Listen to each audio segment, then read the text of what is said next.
Seorang istri berinisial AF, 26, mengiris leher suaminya, S, 35, di Losmen Mancingan 11, Kelurahan Parangtritis, Kecamatan Kretek, Kabupaten Bantul.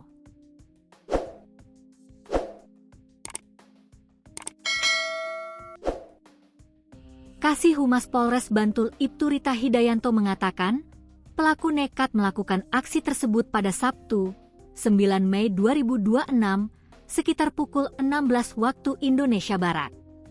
AF dan S diketahui berasal dari Kecamatan Jatioso, Kabupaten Karanganyar, Jawa Tengah. Kasih Humas Polres Bantul Ibtu Rita Hidayanto menjelaskan, kejadian bermula saat AF dan S beristirahat di losmen. AF yang sedang tidur bersama anaknya kemudian memeluk dan meminta maaf kepada S. Tanpa diduga, AF langsung melakukan kekerasan menggunakan senjata tajam yang membuat korban terluka parah. Korban sempat berteriak meminta tolong yang membuat warga di sekitar losmen datang membantu. Setelah menjalankan aksinya, AF langsung membawa anaknya pergi dari lokasi.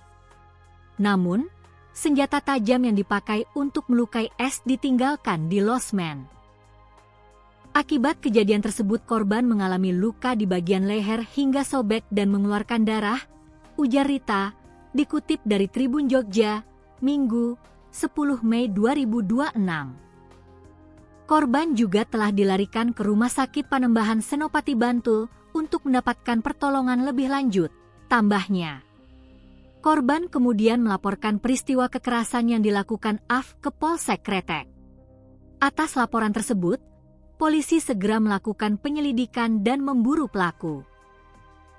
Tim unit reskrim Polsek Kretek kemudian mengamankan AF pada Sabtu sekitar pukul 21 waktu Indonesia Barat.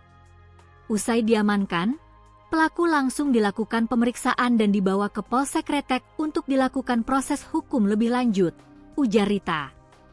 Rita menjelaskan, motif AF menganiaya suaminya sendiri masih dalam pendalaman.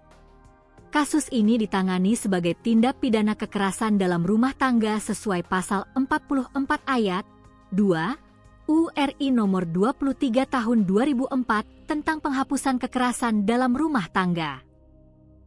Sampai saat ini, motif pelaku masih dilakukan pendalaman, pungkas Rita.